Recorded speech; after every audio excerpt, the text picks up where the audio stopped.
Okay, everybody, we're live, and you have to pardon me because I look like hell warmed over, but I made it. I'm here.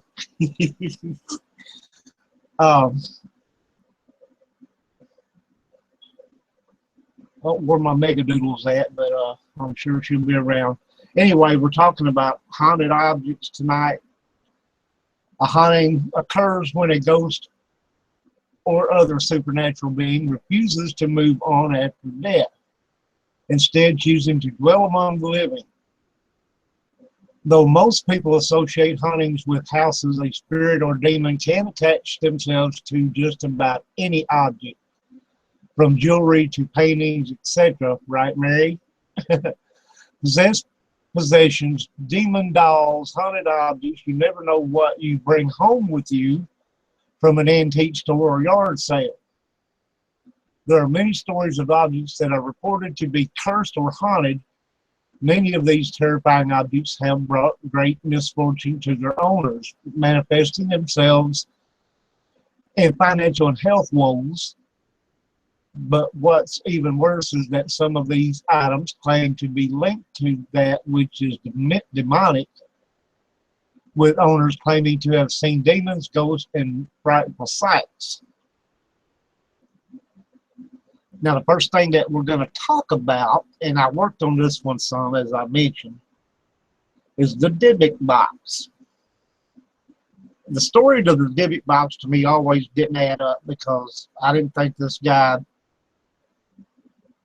did right, okay? Let's put it that way. The Dybbuk Box is a wine cabinet that, according to Jewish folklore, is said to be haunted by an evil spirit that is capable of possessing the living. The Dybbuk Box became famous when it was listed on eBay along with a terrifying backstory. Now here's where, like I said, I didn't agree with all this. Okay, so you buy yourself a wine cabinet with an evil spirit in it. Hey, I know what I'll do. I'll sell this on eBay and give the problem to some other poor soul and make a buck while doing it. I just think that was wrong. In September 2001, when an antique buyer attended an estate sale in Portland, Oregon, the auction was held to sell off the belongings of a 103-year-old woman and her granddaughter, informed the antique dealer of the woman's past when she noticed that he had purchased a simple wooden wine cabinet. The old woman had been Jewish, I think she was always Jewish if she was born Jewish. Anyway, the woman had been Jewish, the only one of her family members to have survived her time in a Nazi concentration camp during World War II. When she immigrated to the United States, the wine cabinet and two other items were the only things that she brought with her. The woman's granddaughter explained that her grandmother had always kept the box hidden away and said that it should never, ever be opened because it contained a malicious spirit called a Dybbuk. She requested that the box be buried with her, but since doing so went against Jewish tradition, her family did not oblige. Imagine that. When the antique dealer asked the granddaughter if she would like to keep the box for sentimental reasons, red flag should have came up, right? The woman refused, becoming very upset, saying, "We made a deal, you have to take it." To me, that would have been red flag number one. You know, if she's that adamant about making sure that you took it, you should know something was wrong with it. The dealer took his purchase back to his shop and placed it in his workshop in the basement. Immediately, strange things started happening.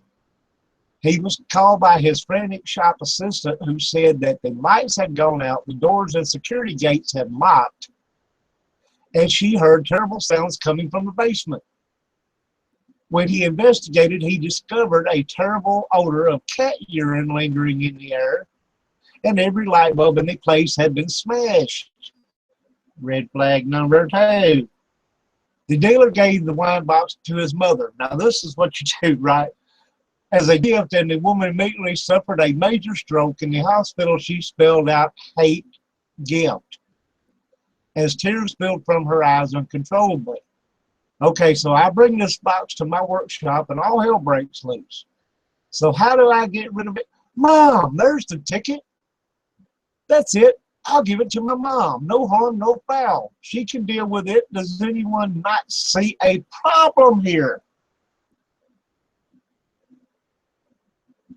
He attempted to give the gift to several more people, but it always returned to him within a few days. Again, why does he not get the message? Then it goes on to say, usually because people just didn't like it, or because they felt that something about it was evil, red flag number 2. He began suffering from a recurring nightmare, and he later found that all of his family members who had been around the box were having the same dream. He started seeing shadow figures darting around in his peripheral vision as well, red flag number 3. After finally admitting that there was something paranormal happening, he went online to research and fell asleep at his computer. When he awoke, he felt like something was breathing on his neck. And when he turned his head, he saw a huge shadow figure dashing away from him down the hall. He then decided to list the item on eBay along with a detailed account of what happened to him since obtaining the box. Now, this is, like I say, knowing there would be someone who would just have to see for themselves, he figured might as well make $1 from it at their expense, recoup his losses a little bit. It doesn't matter that he's passing off something that could harm somebody. I just need to get rid of it, and I'll do it where I can make a buck on it. Jason Haxton, the curator of a medical museum in Missouri, purchased the box from the eBay auction. He later wrote a book detailing the strange story of the Dybbuk Box. Of course he did. And in 2012, a horror movie based on the book entitled The Possession was released. Now, I don't know about y'all, but I wonder if there's still things going on with this box. I also wonder how much of the story is fact and how much was just added to sell the box. How much did it bring on eBay? Then a book is written and a movie made.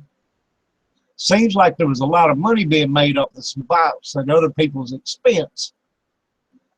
Was the box destroyed? Does someone still have it? And if so, why are there no more reports about the strange going on? See, this is why I had to work on this one a little bit, because so much stuff in this did not make sense to me.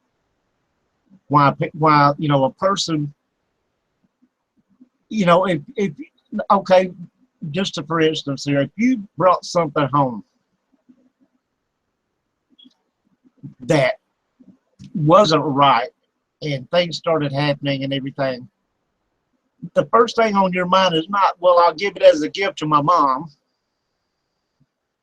The second thing is, well, I'll give it to a friend or somebody as a gift. No. Third thing is, you're not going to list it on eBay and make money off of it while you're passing on something that can be possibly dangerous to somebody else. That story just, everything about it just rubs me the wrong way. Anyway, moving on. Had to go there. Okay. And I bought 6 supposed haunted dolls. Yeah, you told me about that. Anyway. Excuse me. I've been coughing a lot today, y'all. So if I cough or anything, just try to ignore it. Annabelle. In 1970, a woman shopping in a thrift store bought a Raggedy Ann style doll for her daughter, who was in college. Her daughter liked it and put it in her apartment, but soon she and her roommate both noticed odd things happening involving the doll. It would move by itself, often being found in another room, even though no one had touched it. found small scraps of parchment paper, which they didn't even own, with childish handwriting scrawled on them. They even found the doll standing impossibly, on its ragdoll legs one day. The frightened girls contacted a psychic medium who told them that the doll was possessed by the spirit of a young girl who had died in the apartment building. Annabelle said that she liked the college girls and wanted to stay with them, so they told her that she could.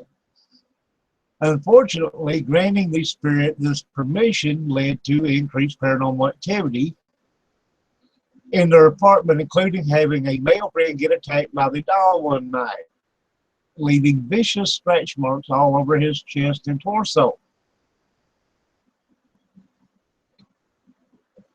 At their wits' end, the girls contacted renowned psychic investigators Ed and Lorraine Warren. The married duo soon found that the doll is not possessed by the spirit of a child at all. Rather, it is possessed by a demon who had lied about its identity in order to get close to the girls, perhaps intending to possess one or both of them. The girls gave Annabelle to the Warrens, who encased it in a glass display cabinet in their occult museum in Connecticut. The sign on the glass reads, "Warning, positively do not open."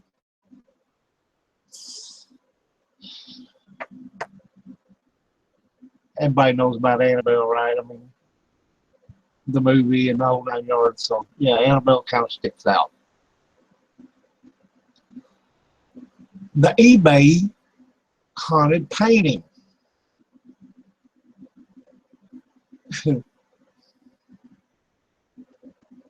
I'd had cheaper better results picking up a view from a thrift store. Okay. Now, you might get something out of a thrift store that comes along with an attachment before you would something off of eBay. I think a lot of that stuff is hyped up just, of course, to make the sale on eBay. But buy something out of a thrift store or yard sale or something like that, your chances of actually bringing something home is probably going to be a lot stronger. Just to say.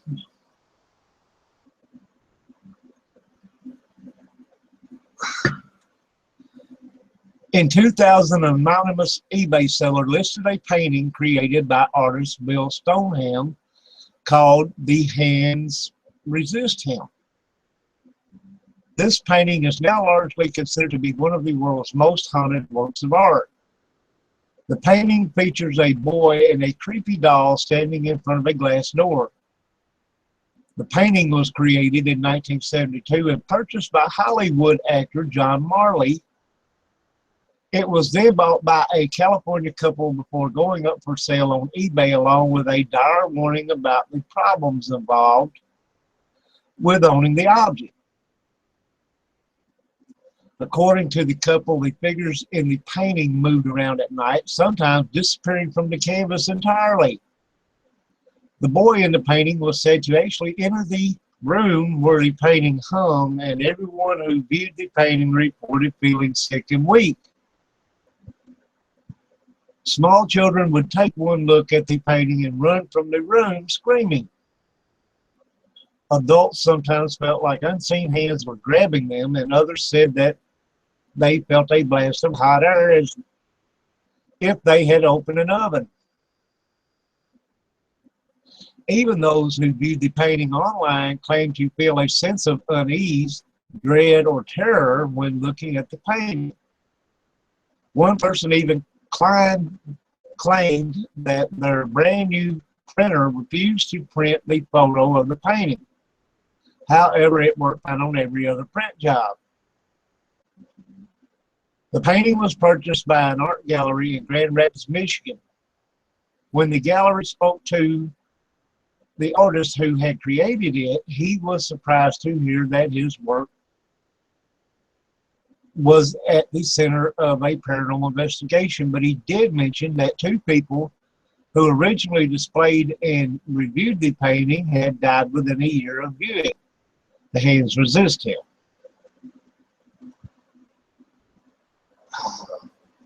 You know, and the guy that painted it doesn't even have an idea why it's like this. I don't know about all that, but anyway.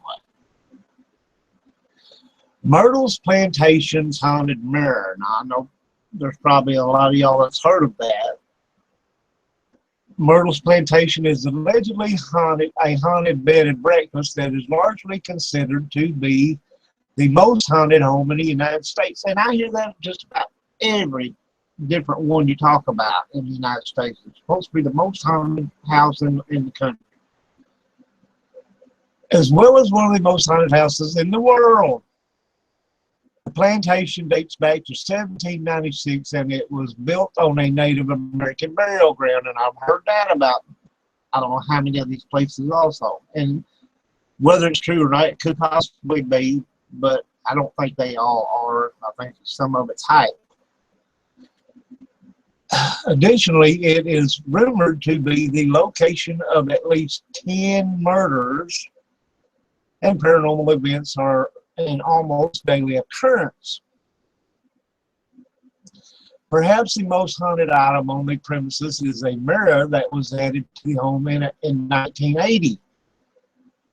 Now, this place was built in 1700 or something, right? And all this stuff's been going all this time, but they add a mirror in 1980 that just happens to be haunted. Anyway, guests of the plantation have reported seeing figures lurking in the mirror, as well as child-sized handprints on the glass. Legend claims that the mirror contains the spirits of Sarah Woodruff and her children. The Woodruffs were poisoned to death, and though custom dictates that mirrors should be covered after death to prevent spirits from getting trapped, this mirror was not covered. So the belief is that the Woodruff souls are very much present and active in the mirror. Okay, now, having said this, you got to back up a little bit. Okay. The plantation dates back to 1796. The Woodruffs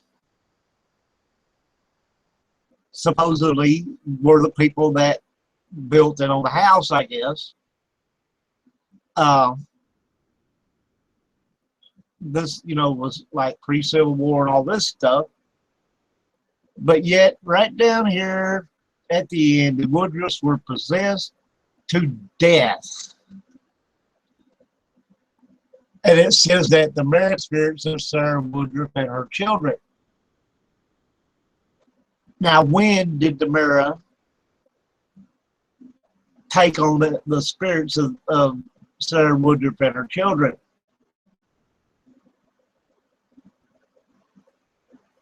Anyway, yeah, some of this stuff don't make a lot of sense. You have to dig into it a little bit. Yeah, Mary, you're probably right on a lot of it. I remember Ghost Hunters went there, and I watched the episode, and of course they put some kind of oil or something on the mirror where if, you know, anybody put their hands on it or anything, it would leave a handprint and all this kind of stuff. And of course, there weren't any, but then had to clean the mirror, of course. Anyway, haunted wedding dress. Anybody plan on getting married? In 1849, a girl from a rich family named Anna Baker fell in love with a low-class iron worker. Low class. Why is it everybody that don't have a shitload of money is low class? That bugs the tar out of me. Anna's father, Ellis Baker, refused to let her marry her beloved, banishing the young man from their hometown of Altoona, Pennsylvania, and dooming his daughter to a life of spencerhood. Anna was so angry with her father that she never fell in love or married and remained bitter and angry until her death in 1914. Before her father sent her true love away, Anna had chosen a beautiful wedding dress that she intended to wear at her wedding. When the wedding did not occur, another wealthy woman from a local family, Elizabeth Dysart, wore the dress instead, gloating the entire time. Years later, the wedding dress was given to an historical society, and eventually the Baker Mansion to a museum.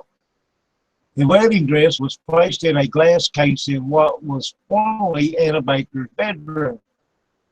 After her death, visitors claimed to see the dress move on its own, especially during full moons. It's a haunted werewolf dress. Okay. The dress sways from side to side as if an unseen bride is standing in front of her mirror, admiring herself in the gown.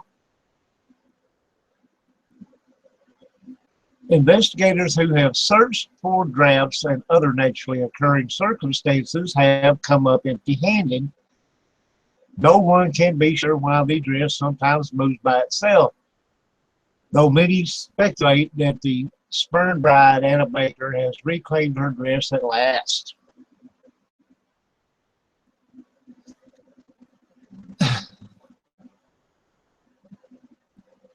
You're right, Bill, but it shouldn't be that way. Hey, Divergent, welcome. Okay. And Bill's right. You know, why is it when people have money, they think they're so much better than everybody else? You know, life ain't about money. It shouldn't be. I mean, you know, life in general should be about, you know, helping each other. Not gloating over how much better you are than somebody else is because they don't have what you do. Anyway, I have to get into a whole new thing just going there. Limb statue, Limb, L-E-M-B, nicknamed the goddess of death.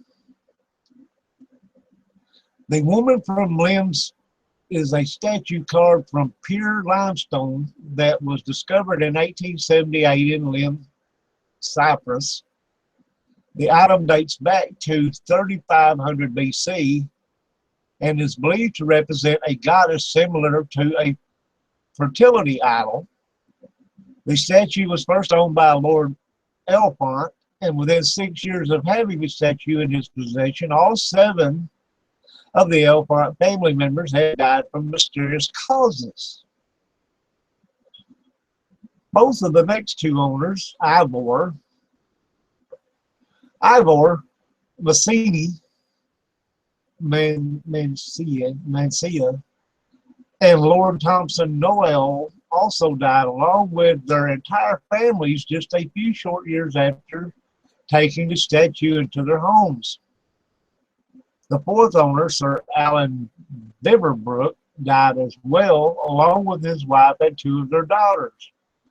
2 of Dybbuk's sons remained, and though they weren't big believers in the occult, they were scared enough by the sudden and strange deaths of 4 of their family members that they decided to donate the statue. And this is what you do when you have something that's killing crap loads of people. You donate it to somewhere where everybody can go see it and die. Anyway. Let me get back to it. Where was I? Okay, they decided to donate the statue to the Royal Scottish Museum in Edinburgh, where it remains today. So y'all go look at it so you can die. You know, I mean, just say it. Shortly after the item was placed in the museum, the chief of the section where the statue dwells suddenly died as well. Though no museum curator will admit that the statue may have supernatural properties, no one has handled the statue since that first museum worker who passed away. And the item is safely under glass and protected from human hands. Anguish man painting. Hey, Angela.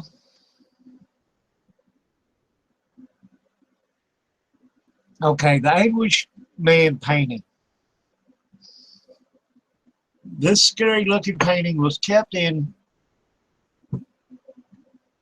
Sean Robinson's grandmother's attic for 25 years before he inherited it from her. She had always told Robinson that the painting was evil.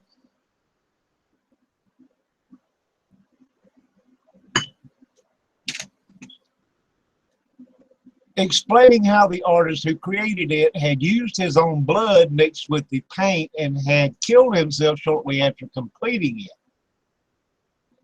She claimed to hear voices and crying when the painting was displayed,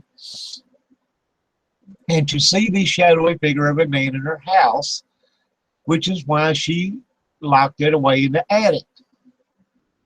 As soon as Robinson took the painting into his home, he and his family started experiencing the same kinds of creepy phenomenon. His son fell down the stairs. His wife felt something stroking her hair, and they saw the shadow man and heard crying. Robinson decided to set up a camera overnight to try to capture some of the strange events on tape. Robinson's YouTube videos show slamming doors, rising smoke, and the painting falling from the wall for no reason. Frightened, Robinson soon put the painting down in his basement, but he is not interested in selling it. Well, I'll just put it in my basement, no harm, no foul, right? You know, nothing's going to come up from the basement and bother anybody. I'm just keep it down there and everything will be fine. In 1702, a convicted murderer, and this is the Busby Chair, people. The Busby Chair. Okay.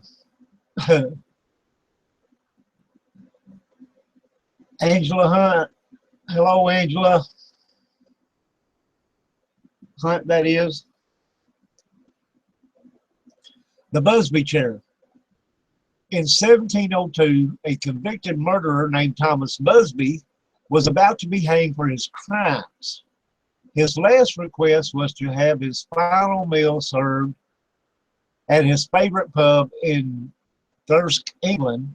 He finished his meal, stood up, and said, "May sudden death come to anyone who dare sit in my chair." The chair remained in the pub for centuries, and patrons who would often dare one another to sit in the cursed seat. During World War II, airmen from a nearby base frequented the pub, and locals noticed that the soldiers who sat in the chair would never return from war.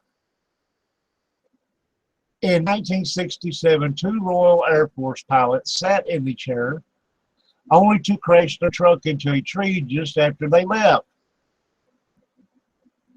In 1970, a mason tested his fate in the hot seat, only to die that same afternoon by falling into a hole at his job site. A year after that, a roofer who sat in it died after the roof he was working on collapsed. When the pub's cleaning lady tripped and fell into the chair, she died shortly afterwards from a brain tumor. The list goes on, and finally the pub owner moved the chair into the basement. Unfortunately,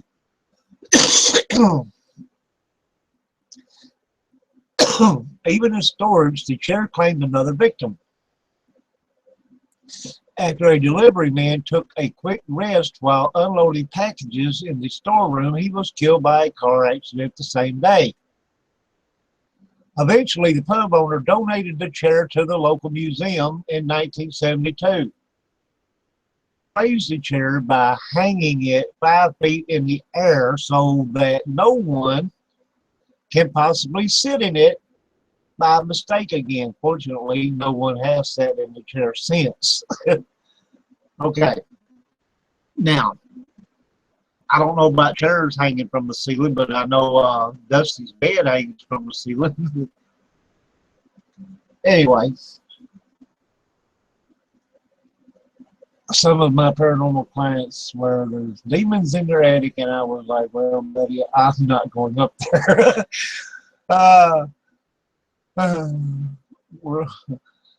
Yeah, Tom and Angela are part of Half Past Dead's paranormal team.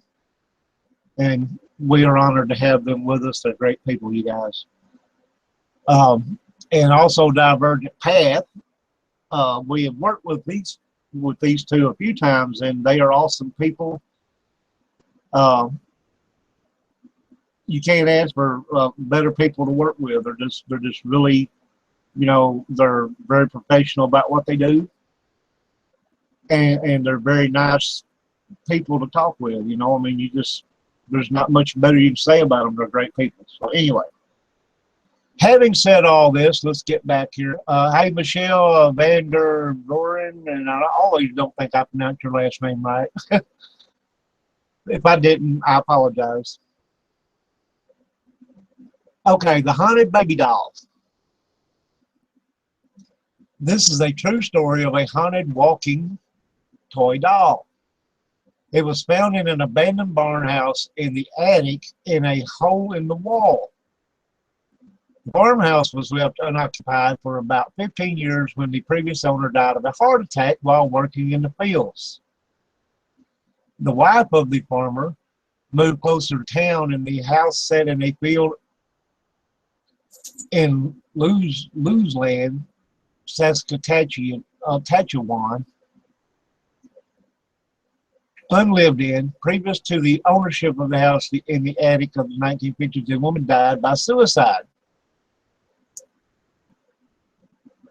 While the household's tragedy, it also held a keen interest in the two girls who drove across Canada to visit it one last time before the farmer's wife, who was their grandmother, finally sold it. The two girls wanted to do a ghost hunt late at night and had a video camera, 2 flashlights, and their excitement. When they went inside the old house, almost immediately the video camera's battery died. Since there was no way to charge the battery, they went back outside and left the camera in the back seat of their car. They re-entered the house, and the two girls made their way up the stairs that led to 2 bedrooms in the attic. The rooms had been reported by the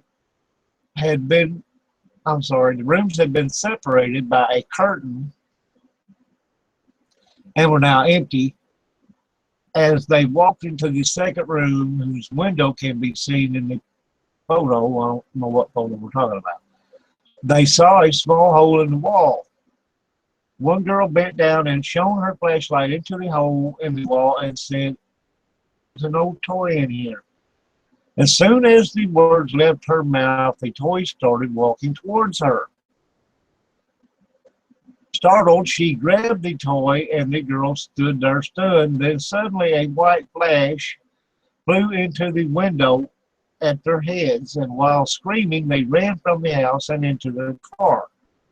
The girl had dropped the toy in her fear that the white flying thing was an owl and was going to peck at her head. The girls left the house feeling a bit shaken up and disappointed that they couldn't videotape any of that. On the way back from the farmhouse into the small town, the girls remembered the video camera on the back seat and needed to put the camera back in its case in the trunk. They pulled over and opened the trunk, and there, staring up at them, was the doll. The girls decided that the doll must have wanted a new home and were too scared to drop it again. They left the doll in the trunk and didn't open the trunk again until they got back home to BC.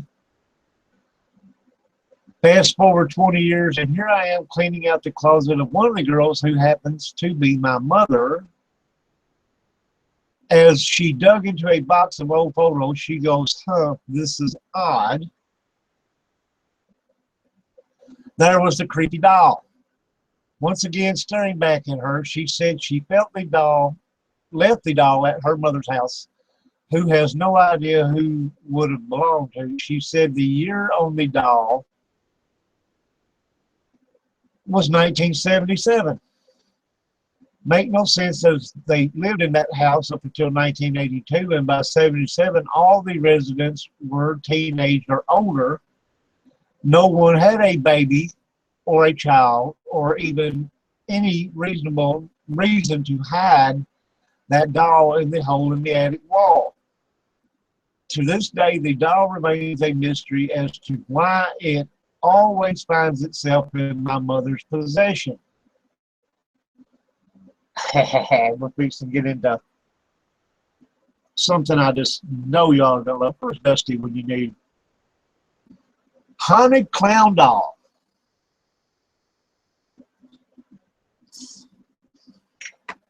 Everybody loves clowns. Don't y'all love a clown?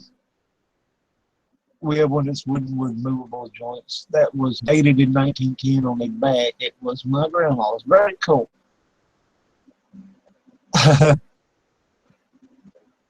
It thrives, man. It thrives. Okay. Haunted clown doll. This unsettling looking clown belonged to a gentleman named Ernest. He claimed that he purchased it from an antique store, and as a collector, he couldn't resist its tip-top condition and low price. Unbeknownst to Ernest, the doll was cheap for a reason. It was possessed. About a week passed by, and he started to notice things going bump in the night. Strictly speaking, most of these occurrences happened in broad daylight when he was home alone. And screaming home alone and seemed to be emphasized by stormy weather. We know how that works, right? The doll would move, emit child's laughter and screaming baby cries. Its expression would change on its face and a strange mist would form around it. The most notable phenomenon was that the doll would walk similar to other haunted dolls. The shoe picture shows Ernest's supposed evidence of it walking. He claimed that the doll was spotless at the time of purchase, and the holes in its shoes only appeared due to it walking around the house of its own accord. Its whereabouts are currently unclear. So its whereabouts, it's walking around the house. And he had to have seen it to notice that the shoes were worn because it was walking around the house. But right now, its whereabouts are not clear. I don't know about y'all, but its whereabouts would be on my main list of things to look for, because I don't want no creepy walking clown doll walking around in my house. I don't know where it's at or what it might do. If it's possessed, right?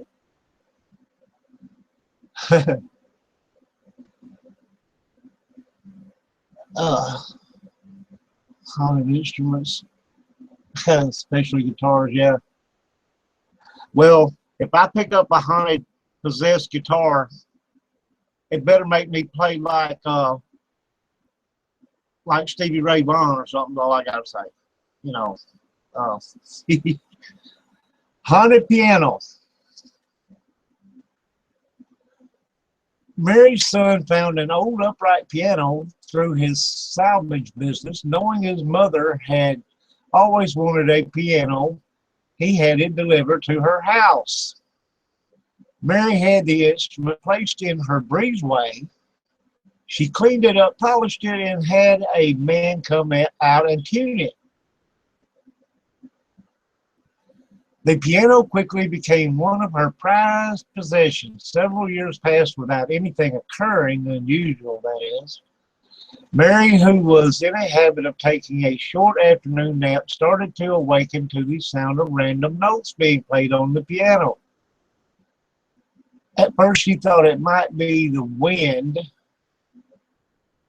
or maybe mice were in the instrument, but as time passed, she realized these were not the cause. Every time she walked out onto the porch to figure out what was going on, the sounds would stop.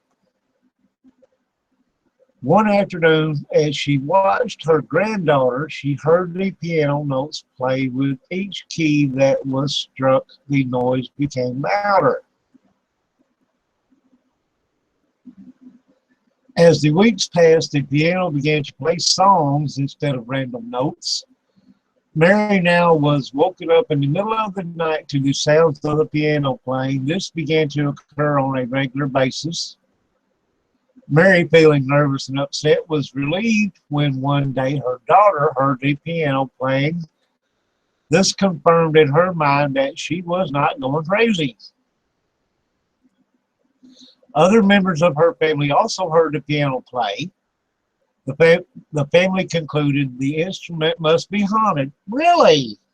No wonder where they got an idea like that. Because of her mental stress and the fact the piano's weight was collapsing her porch floor, Mary sadly decided she must get rid of the instrument. She had it placed out on the curb with a free sign attached to it. An older couple came by and adopted it. Mary sometimes wonders if they experienced the late night concerts. Now, she put it out on the curb because it was collapsing her front porch, not because it might have been possessed by a spirit or something like that that's playing her, serenading her in the middle of the night. You know, I mean, sometimes some of these stories crack me up. The reasons they give for why they decided to get rid of something or whatever, or they sell it to somebody else where somebody else can have the problem and they can still make a nickel off of it. You know, I mean, when it comes to haunted object things, some of the stories you got to take with a grain of salt.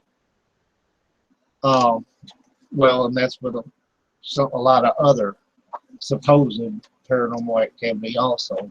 But you know, if you have an object that's causing problems or frightening you or your children or, you know, family members or what have you, or it's just something that's doing something that it should do, like play itself, you know, and it did not say anywhere amongst that it was a player piano. So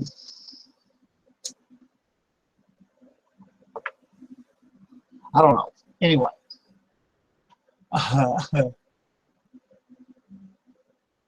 a client of mine swears that she had a demon attached, so I gave her some sea salt, sweetgrass to take a bath in. Something then she said the demon came out of her, jumped into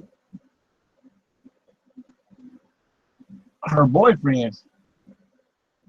I was like, oh crap. Very strictly, Angela, you can also grind up rosemary, sea salt, and bathe in it. Okay. All right.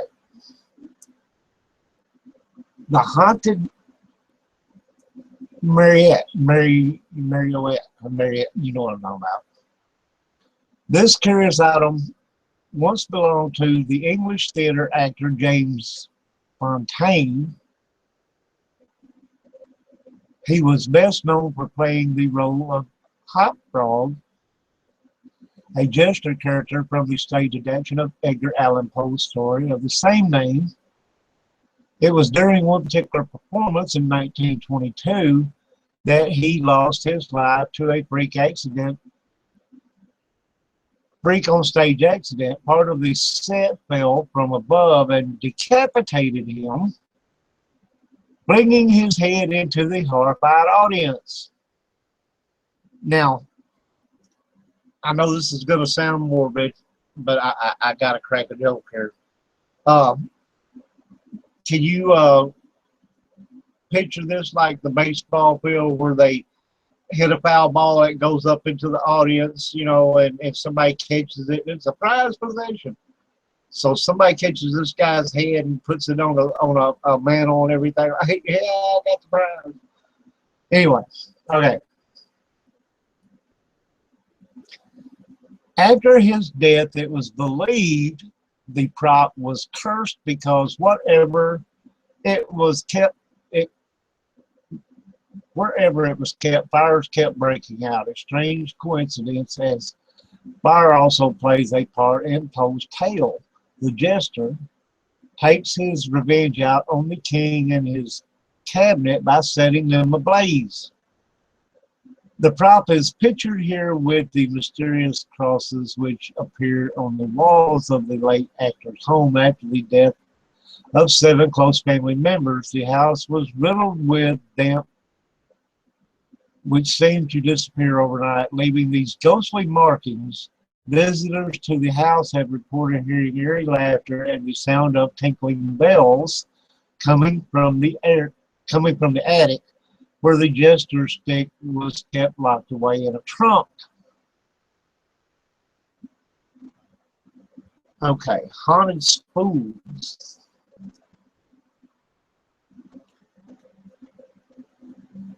If you know the equal parts garlic powder, rosemary, and sea salt, you can sprinkle it in things, okay? Okay, y'all are off on another thing there. Haunted spools.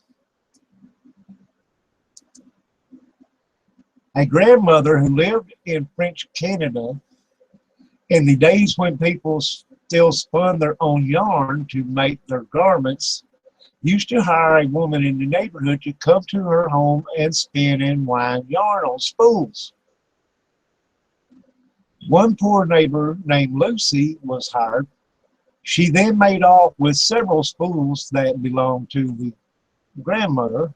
Shortly afterwards, she died. Soon after her funeral, the grandmother woke in the middle of the night to hear a noise in her attic. It sounded like wooden spools rolling around on the attic floor. She thought, I'll go look in the morning. She went up to the attic but found nothing out of place. She heard the same sound the next night. It sounded like wooden spools rolling and clattering around. She searched the attic again but found nothing. Every night after this, the grandmother was awakened by the sounds of spools rolling around. This constant noise kept her awake and at her wit's end. She wondered how she could get a good night's rest. Then one late night, the spools rolled and banged around her. Remembered the poor old neighbor who had stolen some of her spools. It must be Lucy, she thought. She's bringing them back.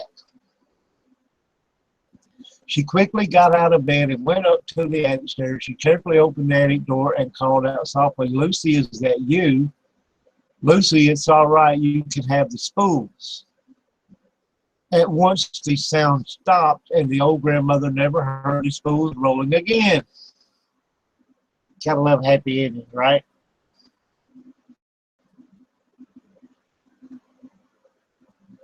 Haunted grandfather clocks.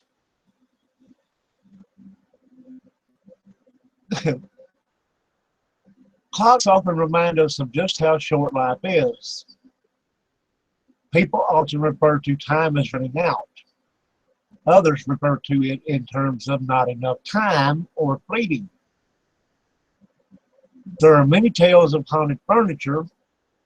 Helen, an assistant editor of a Denver, Colorado newspaper, shared the following story. It is compelling. She writes, one heirloom, a grandfather clock, was passed down through 5 generations of my family. The clock was unusual in that it not only noted the time of day, but also the time of death of its owners. Now there's something for you. Who wants a clock that notes the time of your death? Okay. I like not, at least the fact that I don't know how much time I have means that I ain't gonna sit around going, well, the date's coming up. Let me look at my calendar. Yep, it's tomorrow. Anyways,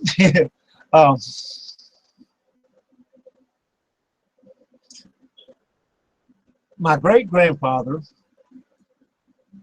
was the original owner of this clock. At the exact hour and minute of his death, his favorite clock stopped ticking.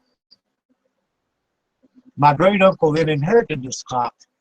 His death also was noted by this amazing timepiece's failure to continue keeping time. The next owner of the clock was Helen's grandfather. This man's life ended at the exact moment this heirloom clock stopped. Helen's father was the next family member to own this timepiece. He, weary of these coincidences, decided to stop the clock and put it in storage. One can't blame him.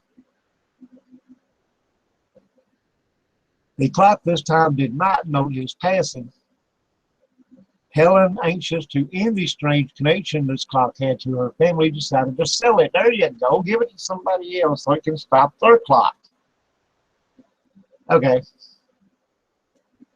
Author J. Michael Norman shared the story above. He also told the following brief story about another inherited clock.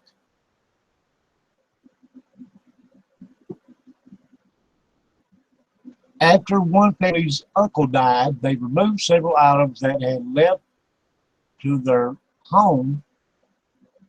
The largest item was an old grandfather clock. They quickly came to believe this clock was still connected to their deceased relative.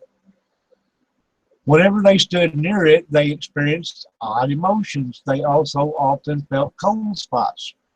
Strangest of all, they smelled the strong scent of their uncle's favorite pipe tobacco when they were near this clock. They decided to remove all their uncle's items from their home. Things calmed down and they no longer felt their uncle's presence.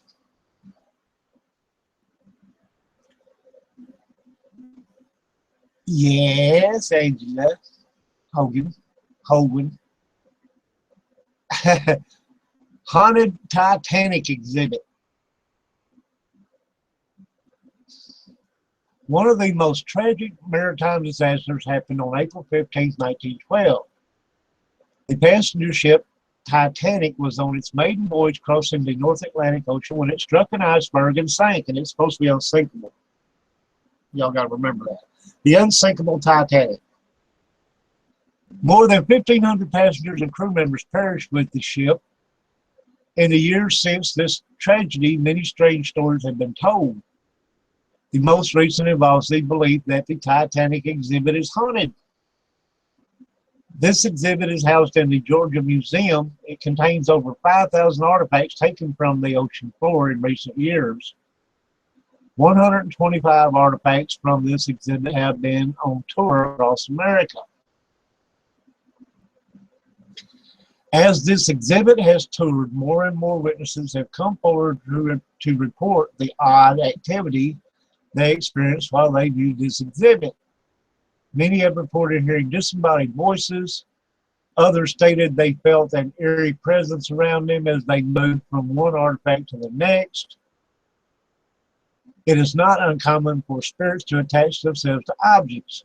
Considering the trauma these passengers and crew faced, it is not surprising that some of these items might be haunted. One female visitor who brought her daughter and grandson to the Titanic exhibit agrees. While they viewed the display on the first class quarters, her grandson pulled on their hands and questioned, "Who is that lady?" He then asked, "What is she doing?" The two women at first thought it was just referring to a dress that was displayed across a love seat. Later, hearing other people's stories, they realized that he must likely have saw a ghost. Many others have reported feeling as if someone watched them as they moved around the various exhibits. They reported that they felt this presence strongest when they stood next to certain items. Later, in comparing these reports, it was discovered that the same artifacts had been the cause for these feelings. An old leather bag was just one of these. Haunted Coke machine. Here we go. I want me a haunted Coke machine, guys. Every time I get a Coke, I want a ghost to go, "You forgot to say thank you, asshole." Anyway, in Seattle, Washington, an aged and allegedly haunted Coke machine has been in the same spot for over 15 years, but despite its outward appearance, the machine is fully functional. In fact, the machine has always worked.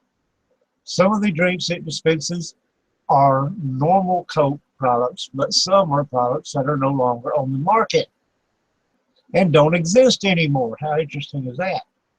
Some of the buttons are labeled as a mystery and give a random product when pushed. The business closest to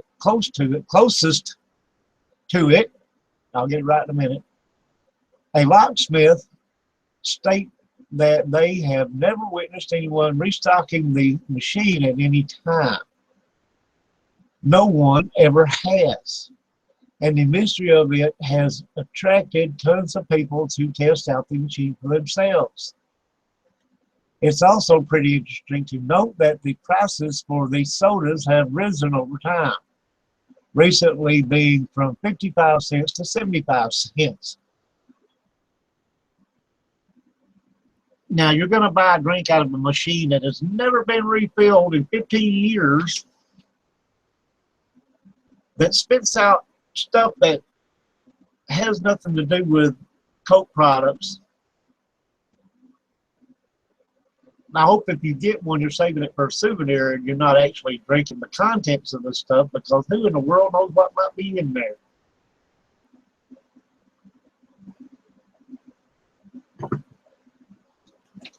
Onward and upward. Letta, the haunted gypsy doll. In the early 1970s, Kerry Walton, a man in his early 20s, had to return to his hometown in Wagga Wagga, NSW, in order to attend a funeral. It was at about this time that he recalled a childhood fear he had growing up about an old abandoned house located down the street, which was said to be haunted. Feeling that now was the perfect time to finally face his childhood terror, Kerry ventured to the house in the middle of the night in order to explore and settle his nightmares. Finding an opening to the building's cellar, Kerry lit the gloom with the full shaft of light emitted from his torch. Thick whirls of powder were present as he kicked up the dust collected after years of disuse. The building's supports, brick, stone, and timber passed into light and shadow as he made his way through the gloom. Only Kerry was startled to find a set of eyes looking back at him from what appeared to be a small dead child sitting on its own.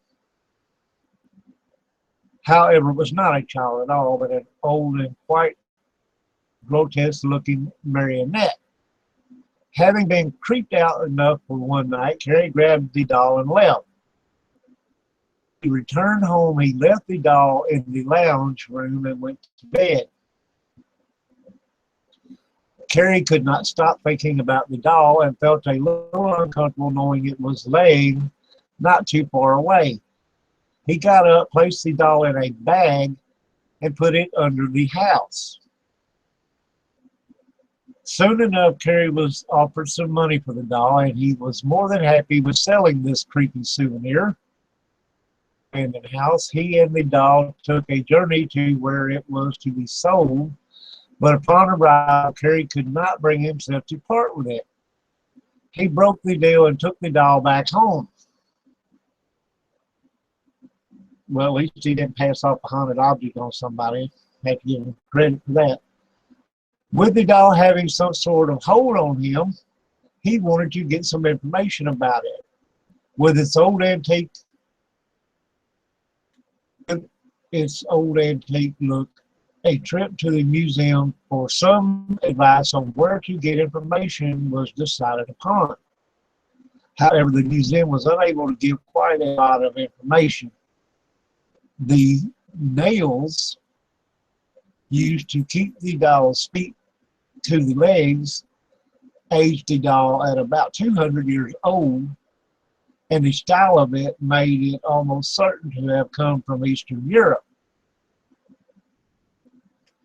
The doll's hair was also discovered to be real human hair, and under the scalp was the likeness of a human brain. Now that's creepy.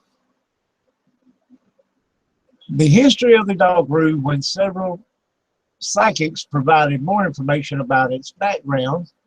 A doll maker had carved this particular doll in the likeness of his young son who had died, drowned at the age of 6. Dolls were strongly believed to be able to harbor a human soul after death, providing it with a new worldly home. The doll, the marionette, still contains this soul. It is not malicious or dark, but rather just that a child who had drowned over 2 centuries earlier. Carrie was also told he will never be able to part with it.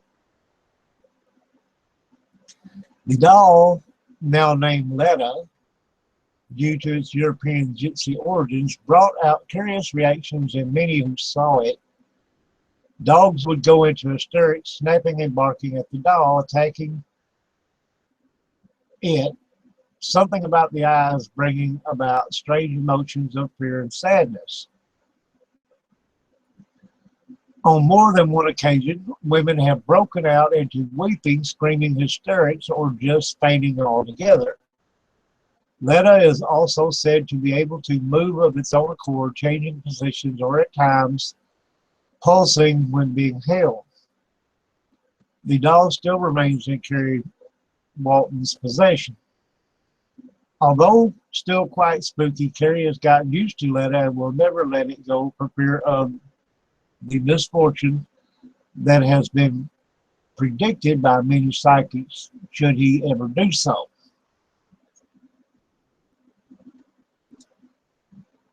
Okay, why is it we're finding a lot of these dolls coming from eBay auctions?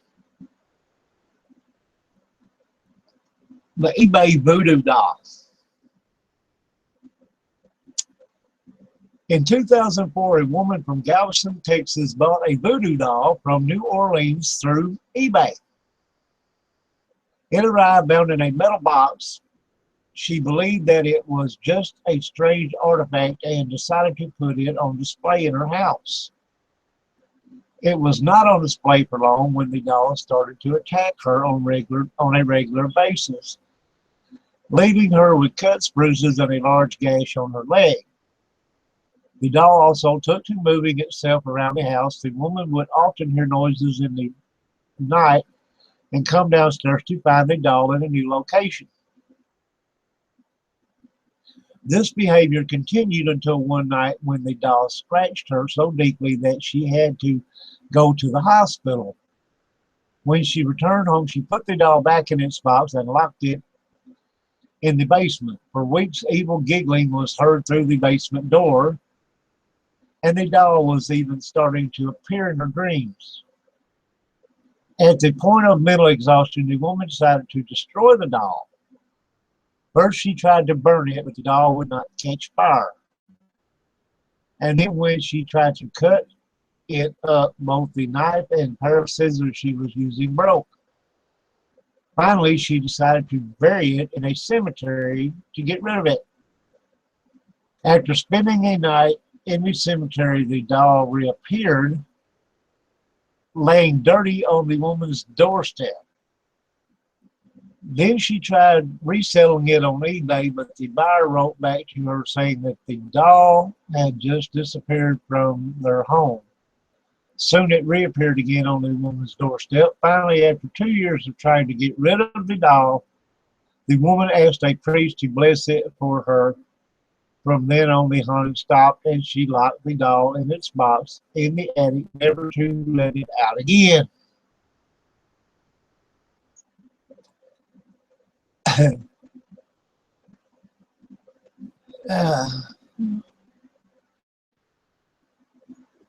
Okay. The tall man's bunk beds. The tall man's bunk beds. These aren't just any bunk beds. These are haunted bunk beds. In February 1987, Alan and Debbie Tallman bought some bunk beds for their children, but they were placed in the basement for a few months until they could be moved upstairs into the children's room. For the entire 9 months that the bunk beds were placed in the house, there was a number of mysterious encounters that the family could not explain. When listening to the radio, it would begin to change station. The children became ill, and when they slept in the beds, they said that they could see a witch. Not taking any risks, the family brought in a pastor to cleanse the house, and although the activity died down, it quickly turned into a whole load of nope. Alan came home one day to hear a voice beckoning him into the garage, saying, "Come here," where he saw that the room was on fire. He ran out to get a fire extinguisher, and on his return, the fire had disappeared. The only logical reason was to burn the bunk beds, and once they were destroyed, the activity stopped.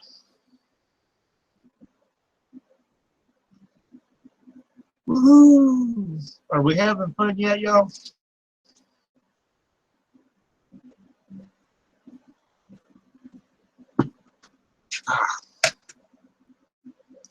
The Crying Boy painting. Bruno Amato's painting, The Crying Boy, is something that no firefighter will dare have in their house. It was a popular painting during the 1950s through the 80s, and it became well known after that, not for the image of the boy, but because it seemed to burn down every house it resided in. One firefighter said that it was the only painting ever left unscratched by fire. And at one point, the BBC were telling people to send in their prints so that they could create a mass burning to end all house fire. Is the painting haunted, or is it because they are covered with fire repellent varnish? Probably the latter. Also, why was the painting so popular? There's surely better things to hang over your mantelpiece than a picture of a boy crying in pain and with a look of such utter despair that should make your ovaries ache. Okay. Glad I ain't got no ovaries. The skull of Bettiscombe Manor. Legend has it that whenever someone's head is removed from their body, they cannot rest because their body and soul are not whole.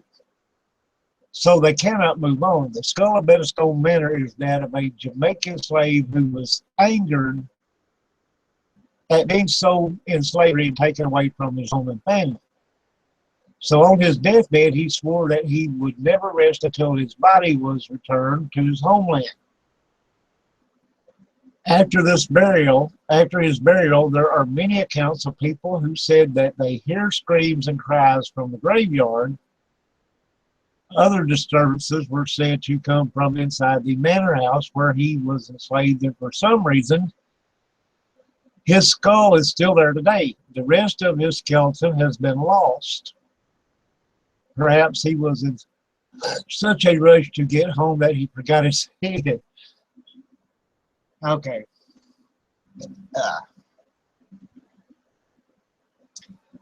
The conjure chest. Bye, Angela. Sorry you gotta go. Anyway, the conjure chest.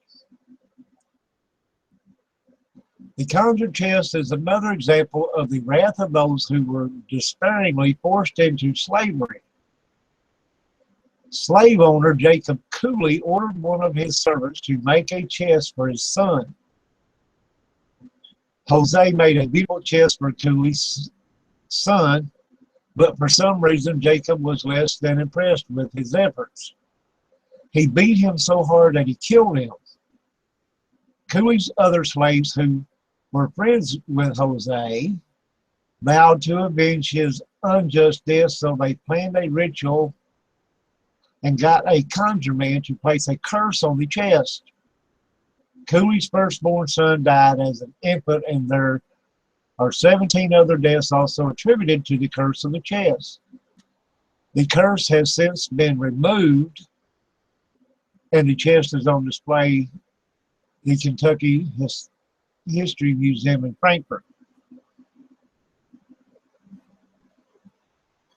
Valentino's ring. Rudolph Valentino was considered to be one of the greatest silent actors of all time, and it wasn't until he bought a ring that everything went pear-shaped for his career and for himself. He bought a ring in the 1920s, and supposedly when he showed off his new purchase to a friend, they had an image of him as a corpse. Valentino shrugged off the premonition, but ever since this encounter, he was plagued with bad luck. His career flopped, and he died not long after. His lover, who also wore the ring, became mysteriously ill, and the person who played him in a biography of his life also died, having worn the ring. Years later, a man named Joe Casino bought the ring 7 years until he thought the curse was lifted. Until he wore the ring, he died a week later. Robert the Doll. Now, how many people don't know about Robert the Doll? I mean, really? Okay. Not only does he look creepy, he is creepy. The doll belonged to Robert Otto in 1896, and it was apparently gifted to him by a servant who practiced black magic and possessed a strong dislike for his family. However, it wasn't until people could hear the doll talk back to Robert that they started to get a little concerned. The doll then became active. Neighbors would see it appear in windows when no one was in the house. It would vandalize rooms, break objects, and of course, poor Robert got the blame. Despite how openly terrified he was of this doll, after Robert died, another family bought the house, and upon finding the doll in the attic, a little girl was just as terrified as poor Robert and said that the doll wanted to kill her and do terrible things. Although it is now on display in a museum in Key West, it is still cursing people. The legend is that you have to ask for its permission to take a photo of the doll, and if you don't, you're simply cursed. Surrounding the doll are letters of forgiveness from people who have taken photographs without its permission, asking for him to lift the curse. Okay.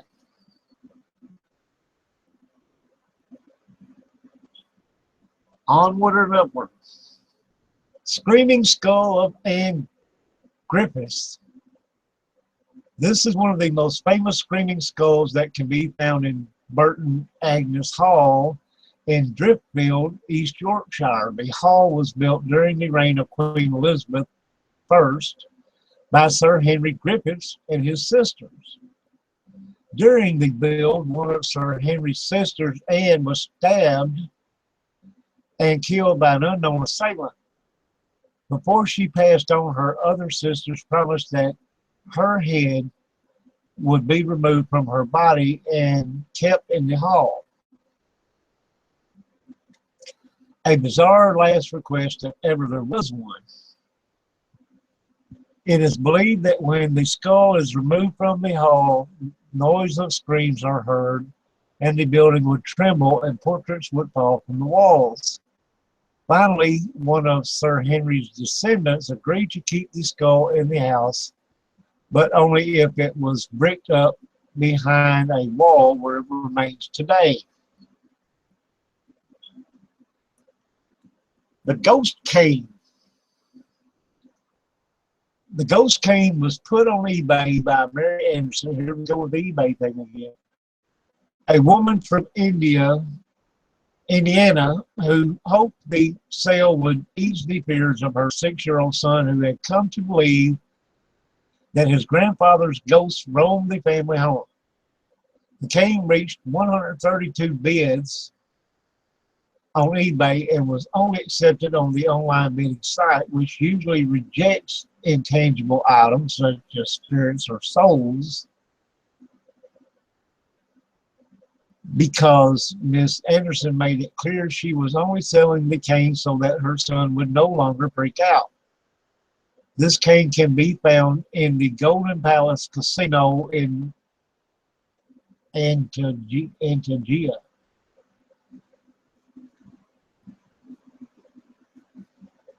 The Bassano vase. Anyone who owns this vase is either murdered or dead from strange circumstances. It was even buried once, but rediscovered with the note, "Beware, this vase brings death." After claiming more lives, the vase was finally discarded again. It is said that the vase remains buried again and in an undisclosed location. Chairs from the Belcourt Castle. This famously haunted castle has been around since 1894. The most famous of paranormal activity is a particular set of chairs which are said to have spirits attached to them. Anyone who sits in these chairs feels uneasy and as if there is someone present. A few visitors have even been ejected from the chairs entirely by an unseen force.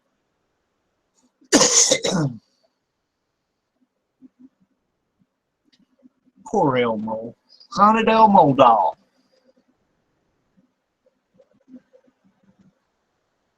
Elmo, come on, really? Poor Elmo. Most of us are familiar with the Elmo dolls. Since 1996, these dolls have been a massively popular holiday present, bringing joy to many children around the world. However, one particular Elmo was not so cheerful, to say the least. In 2008, 2-year-old James Bowman was the proud owner of Elmo Knows Your Name doll, which, as the name implies, could be programmed to say its owner's name. This particular doll, however, not only said the owner's name, but also added the words "kill" before it. Literally, the doll would chant "Kill James" repeatedly until the mother decided to remove the doll from the home. Elmo, you quit being a brat. The haunted mattress. Who's ready to take a nap? When Stiles was about 11 years old, he lived with his family in an adobe-style home that was built in the early 1900s. Stiles had some older brothers, and when their dad bought some new bed mattresses for them, Stiles, being the youngest, inherited one of the old mattresses. Stiles had never heard his brother make any complaints about the old mattress, and Stiles found it comfortable and relaxing. Yet he began to experience restless, sleepless nights. It started off with this weird night. I was in my bed trying to go to sleep, he says. I had the blanket over my head when I felt something rubbing the cover with its hand. Because the cover was thin, I could make out what it looked like. It was a small man about 2 feet in height trying to get the cover off me. That was just the beginning. It was then about 2 a.m. when I was awakened by what felt like a bunch of hands pushing upward from inside the mattress. I was scared out of my mind. I started praying. My brother, who I shared the room with, started laughing in his sleep, but it wasn't his laugh. Stiles says he also felt a sharp poking in his ribs by unseen hands, the pain of which he still felt in the morning. Ah, the haunted door. Okay. Early 1960s, Connie remembers her father brought home an old door that he found in a pile of debris from a recently demolished house. The door was in good condition, so her father thought it would make a good addition to their house since he was in the midst of renovating the second floor. He used it to close of the parents' bedroom from the upstairs hallway. Connie describes the upstairs as having a crawl space that ran behind both her parents' room and the room that she shared with her sister. The night after her father hung that strange old door, weird things began to happen. Around 3 a.m., Connie says, we were all awakened by a loud pounding coming from the crawl space. Everyone jumped out of bed. My father ran into our room with a flashlight and removed the access panel. We were petrified, but when he shone the light inside the crawl space, he saw nothing. He was even brave enough to enter the crawl space, but didn't find anything out of place. Reasoning that the noise might have been caused by an outside tree branch hitting the house, Connie's dad replaced the access panel and they all went back to bed. A half hour later, the fierce pounding began again. This time, Connie's dad even checked outside but could find nothing that would cause the noise. Now, we were really scared, Connie admits. After the next week, every night the pounding happened, we were all exhausted. Finally, Connie's mom insisted that the old door be removed. She said she thought it was haunted. We all laughed, but she was serious. Connie's dad reluctantly took the old door out, chopped it into splinters, and burned it. Sure enough, the pounding stopped and never returned.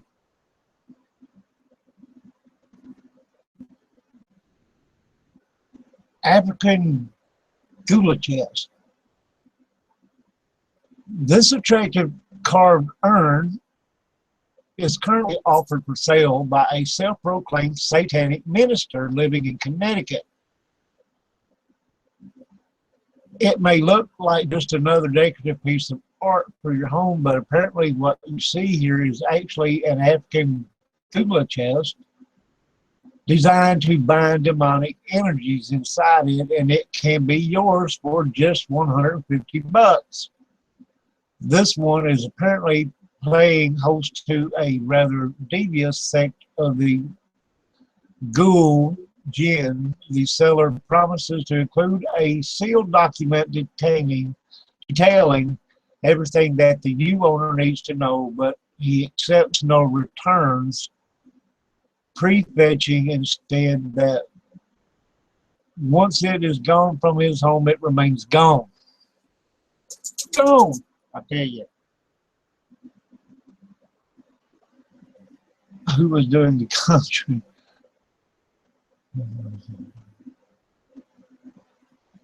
See, y'all all talking about stuff I don't know about over there, but y'all just continue on.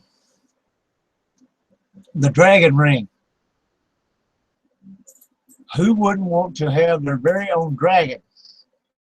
Well, now you can for the bargain price of just $320 or less if you want to risk bidding against others.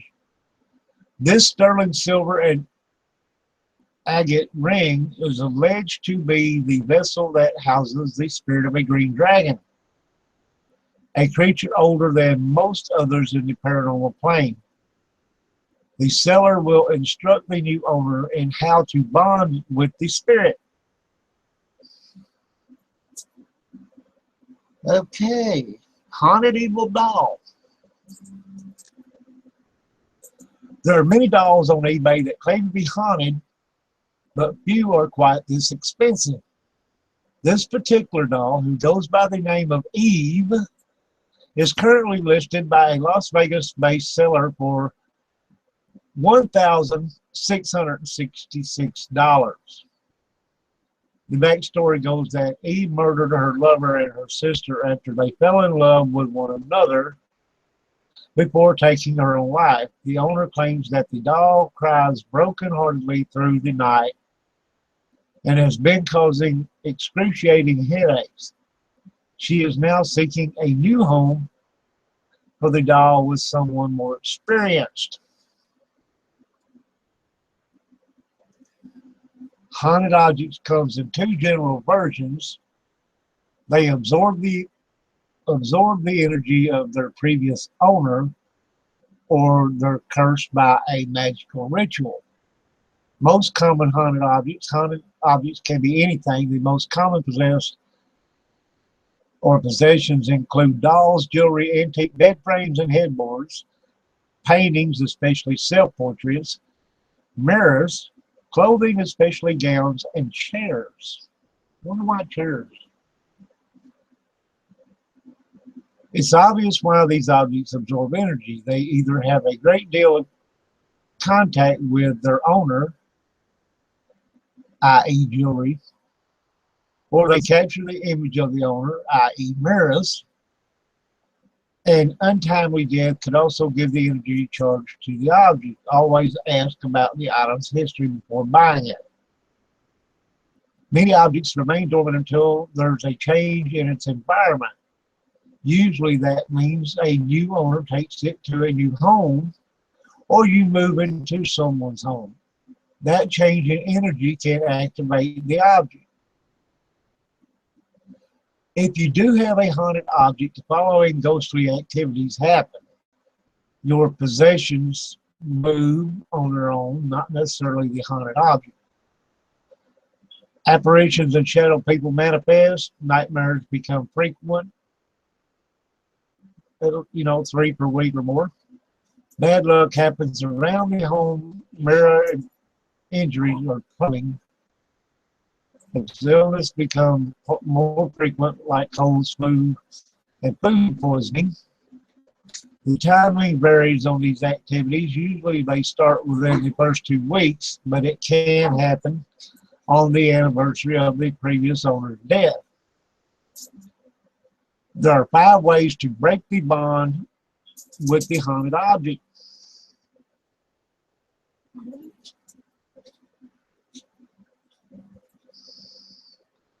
If you do have a haunted object, the following ghostly activities happen. Yeah, we already been there. Okay. Spiritual cleansing of the object and home. Cleanse the object with salt, return it to its original place, bury it in a graveyard, or burn it. Burning always works, but then you've lost your money. Plus, you could burn down the block, so we say don't burn anything. We recommend using salt cleansing and spiritual cleansing before doing anything too drastic. Burning is a last resort if the object continues to appear at your home and you've tried the first 4 solutions. Then seek a paranormal specialist to burn it for you. Destroying a haunted object can cause the evil attached to it to jump out. If you have mastered protection techniques, it could attach to you or someone who was at the place you burned it.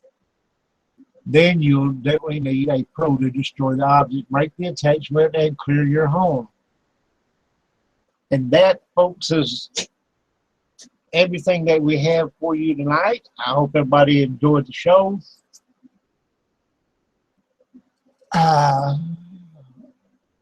I am Zozo. There was a movie, do not know if it is real or just made up. I've heard about the Zozo thing. Anyway, that's everything that I got. Hope everybody enjoyed it. On the 30th, Ghost to Ghost PM is doing a roundtable, and I'm not sure exactly who all is going to be on there yet. I do know my buddy Frank Lee is supposed to be there. Christine is supposed to be there. Of course, Michelle Fitzpatrick, who is my partner in crime on the Ghost to Ghost PM show.